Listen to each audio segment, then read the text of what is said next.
Hi student, today we will study about importance of microeconomics. So the first topic is helps to understand economy. First of all बच्चों मैं आपको ये understand करवा दूं कि already पहले ही हम लोग माइक्रो के मीनिंग, डेफिनेशन और कैरेक्टरिस्टिक्स पढ़ चुके हैं. जो नेक्स्ट टॉपिक है वो इसका है इम्पोर्टेंस और लास्ट टॉपिक जो है वो लिमिटेशंस. ये दोनों टॉपिक होने के बाद माइक्रो जो है हमारा कंप्लीट हो जाएगा. फिर नेक्स्ट टॉपिक हमारा रहेगा मैक्रो इकोनॉमिक्स, जिसके नोट्स मैंने आपको कल ही सेंड किए, तो आप वो नोट्स देख लीजिएगा. अभी फिलहाल में मैं आपको यही पढ़ाऊंगी. ओके, चलिए स्टार्ट करते हैं. First point is helps to understand economy. Economy means आप समझ में आ रहा होगा कि मैं आपको ऑलरेडी बता चुकी हूँ कि इकोनॉमी क्या होती है. इकोनॉमी वो होती है कि कोई भी पर्सन अगर मनी अर्न कर रहा है अपनी इकोनॉमी में रह के, अपने देश में रह के, अपने देश में रह के या कहीं भी वो मनी अर्न कर रहा है खुद को सेटिस्फाई करने के लिए, अपनी फैमिली को सेटिस्फाई करने के लिए, तो वो क्या कहलाता है? इकोनॉमी कहलाता है. तो हम बात कर रहे हैं कि जो हमारी माइक्रो इकोनॉमिक्स है उसके क्या इंपॉर्टेंस है. ठीक है, हम ये पढ़ रहे हैं कि माइक्रो इकोनॉमिक्स के इंपॉर्टेंस क्या है. तो फर्स्ट है आपका helps to understand economy. Means कि micro economics studies individual unit, so it gives the comprehensive picture of the whole economy. कि माइक्रो इकोनॉमिक्स जो है वो इंडिविजुअल यूनिट पे स्टडी करती है और बाद में वही पिक्चर जो है वो शो होती है पूरी होल इकोनॉमिक में. मतलब जब हम पर व्यक्ति की इनकम, पर व्यक्ति की इंफॉर्मेशन कलेक्ट करते हैं तो हमें पूरी होल इकोनॉमी की इंफॉर्मेशन प्रोवाइड होती है. इसीलिए हम बोल सकते हैं कि माइक्रो इकोनॉमिक जो है वो हमारे लिए हेल्पफुल है, क्योंकि पहले हम इंडिविजुअल ही यूनिट कलेक्ट करते हैं और बाद में वो कलेक्ट होने के बाद वो होल इकोनॉमी के बारे में बात होती है उसमें. चलिए नेक्स्ट टॉपिक है helps in decision, helps in taking individual decisions. Okay, यहाँ बोल रहे हैं कि ये इंडिविजुअली डिसीजन लेने में बहुत ज्यादा हेल्पफुल रहता है. क्यों रहता है इंडिविजुअली डिसीजन लेने में हेल्पफुल? तो देखिए, micro economics helps individual consumer and individual producers. मैं यहाँ पे आपको बहुत सारे कंज्यूमर या प्रोड्यूसर की बात नहीं कर रही हूँ, मैं आपको केवल इंडिविजुअल कंज्यूमर की बात कर रही हूँ या इंडिविजुअल प्रोड्यूसर की बात कर रही हूँ. ओके, तो यहाँ पे इंडिविजुअल डिसीजन लेने में ही बहुत ज्यादा हेल्पफुल रहता है कि micro economics helps individual consumer and individual producers to take decision in their respective areas. Okay, कि हम इजीली इंडिविजुअल कंज्यूमर की क्या डिमांड है, क्या सप्लाई है, उसके बारे में हम इजीली उसकी हेल्प कर पाते हैं या डिसीजन लेने में हमें मददगार रहती है माइक्रो इकोनॉमी. नेक्स्ट टॉपिक है आपका helps in increasing productivity individual units. Okay, तो यहाँ पे हम क्या कर रहे हैं कि जितनी भी हमारे देश में प्रोडक्टिविटी है, यानी इंडिविजुअल यूनिट की जितनी भी प्रोडक्टिविटी बढ़ रही है, तो वो हमें पता लगाने के लिए भी हमारी जो माइक्रो इकोनॉमी है वो हमारी बहुत ज्यादा हेल्प करती है. तो micro economics informs the deficiencies of an individual unit after proper analysis.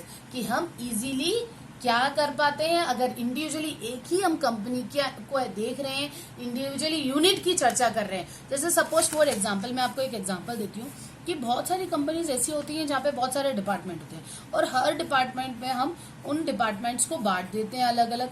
Suppose मान लीजिए कोई कंपनी है, जस्ट लाइक कुछ भी ना, अगर ब्रिजस्टोन ही मान लूँ मैं कि ब्रिजस्टोन कंपनी, यहाँ पे सपोज मान लिया हमने 4 डिपार्टमेंट है, चारों डिपार्टमेंट में हमने क्या करा, अलग अलग सुपरविजन करने वाले रख दिए. सुपरविजन करने वाले रख दिए तो हम बोल सकते हैं कि यहाँ पे इंडिविजुअल यूनिट के लिए इंडिविजुअल डेफिशिएंसी देखी जा रही है कि वहां पे क्या चीज जो है वो गलत हो रही है, किस कारण जो हमारा जो प्रोडक्शन है वो कम हो रहा है, डेफिशिएट हो रहा है, हमारी प्रोडक्टिविटी डेफिशिएट हो रही है. अगर हमें पता चल जाता है कि हमारी प्रोडक्टिविटी इतनी डेफिशिएट हो रही है तो हम इजीली उसको प्रॉपरली एनालाइज कर पाते हैं. हाँ बेटा, मैं आपको ये बता रही थी कि यहाँ पे आपकी जो ब्रिजस्टोन कंपनी है उसके अलग अलग डिपार्टमेंट है, उन डिपार्टमेंट के लिए आपको अलग अलग पर्सन जो है वो सुपरविजन जो है वो रख दिए गए हैं. अब वो सुपरविजन क्या कर रहे हैं कि प्रोडक्टिविटी को बढ़ाने के लिए वो देख रहे हैं कि क्या चीज जो है वो डेफिशिएट हो रही है और जिसकी वजह से प्रोडक्शन नहीं हो पा रहा है. तो डेफिशिएंसी इंडिविजुअल यूनिट में जब देखी जाएगी तो उसके बाद जो एनालिसिस होगा वो क्या होगा, बेटर होगा, अच्छा एनालाइज किया जाएगा और हमें रिजल्ट अच्छे मिलेंगे. ठीक है, तो इसलिए हम बोल सकते हैं कि इंक्रीजिंग प्रोडक्टिविटी भी इसमें बढ़ती है. ठीक है। Next topic is knowledge about individual income, saving and investment. तो माइक्रो इकोनॉमिक्स जो है वो हमें बहुत ज्यादा हेल्पफुल करती है। वो इस चीज में हेल्पफुल रहती है कि हम देख लेते हैं कि हमें हमारा इंडिविजुअल व्यक्ति जो है उसकी इनकम क्या है, उसकी सेविंग क्या है, उसका इन्वेस्टमेंट क्या है। तो micro economics provide the reliable data of the individual income, saving, investment of an economy. Means कि यहाँ पे जो माइक्रो इकोनॉमिक्स है वो हमें प्रोवाइड करती है रियलेबल डाटा कि एक इंडिविजुअल पर्सन जो है उसकी इनकम उसने कितनी आ रही है, उसने कितनी सेविंग करी है और वो एक इकोनॉमी में कितना इन्वेस्टमेंट कर रहा है। तो इजीली हम इंडिविजुअल यूनिट से हम इंडिविजुअल पर्सन की इनकम और सेविंग और इन्वेस्टमेंट को इजीली डिफाइन कर लेते हैं और हम उसका नॉलेज जो है जल्दी मिल जाता है। चलिए लास्ट टॉपिक है बेसिस ऑफ फोरकास्टिंग। तो बोल सकते हैं कि कितने भी बहुत सारे एक्सपर्ट्स हैं जिन्होंने माइक्रो इकोनॉमिक्स को यूज किया है, उसको एनालाइज किया है और उसके कॉन्सेप्ट को भी समझा है। इसलिए हम बोल सकते हैं कि जो माइक्रो इकोनॉमिक्स है वो एक तरीके से फोरकास्टिंग कॉन्सेप्ट है जिसके द्वारा हम एनालाइज कर पाते हैं कि हमें क्या करना है और कैसे करना है। तो हम बोल दिया, हमने बता दिया इसमें कि ये और इम्पोर्टेंस है कि ये क्या है, फोरकास्टिंग है। ठीक है बेटा, अब मैं इजीली आपको एक बार और सारे पॉइंट समझा देती हूँ। आई होप यू कि आपको सारे पॉइंट बहुत अच्छे से समझ में आए हो। अगर कोई डाउट होता है तो प्लीज आप व्हाट्सएप से मुझे पूछ लीजिएगा। ठीक है, चलो ओके। फर्स्ट पॉइंट था हमारा हेल्प्स टू अंडरस्टैंड इकोनॉमी, यानी कि माइक्रो इकोनॉमिक्स जो है वो हमारे लिए बहुत ज्यादा हेल्पफुल रहती है ताकि हमें पता चल जाता है कि हमारे इकोनॉमी में हम इंडिविजुअल स्टडी करके होल स्टडी पे ध्यान दे देते हैं। नेक्स्ट टॉपिक था हमारा helps in taking individual decision. ये भी मैंने आपको बता दिया है कि micro economics helps the individual consumer and producer to take decision in their respective areas.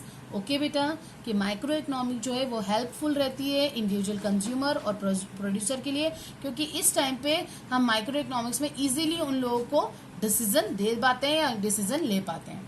Okay, next topic था हमारा इंक्रीजिंग प्रोडक्टिविटी। तो यहाँ पे मैंने आपको बताया कि माइक्रो इकोनॉमिक्स जो है वो ये देखता है कि इंडिविजुअली डेफिशिएट कितना घट रहा है, इंडिविजुअली यूनिट का डेफिशिएट कितना घट रहा है, और अगर डेफिशिएंसी में कुछ कमी आ रही है तो उसको पूरा करने के लिए हम उसे प्रॉपरली एनालाइज कर पाते हैं। ओके, लास्ट टॉपिक था हमारा कि हम इंडिविजुअली एक पर व्यक्ति, पर पर्सन, पर्टिकुलर पर्सन की इनकम, सेविंग और इन्वेस्टमेंट के बारे में हमें इसमें इजीली नॉलेज मिल जाता है। लास्ट था बेसिस ऑफ फोरकास्टिंग, यानी ये हमारे लिए फोरकास्टिंग भी बोला गया है क्योंकि हम इसमें इंडिविजुअली पर्सन की इनकम को तय करते हैं, इन्वेस्टमेंट को तय करते हैं। तो हम तय कर लेते हैं कि पूर्व अनुसार पहले अब उसे कितना क्या करना है, अनुमान वो पहले ही लगा लेता है माइक्रो इकोनॉमिक के बेस को देखते हुए। ओके, थैंक यू बच्चों।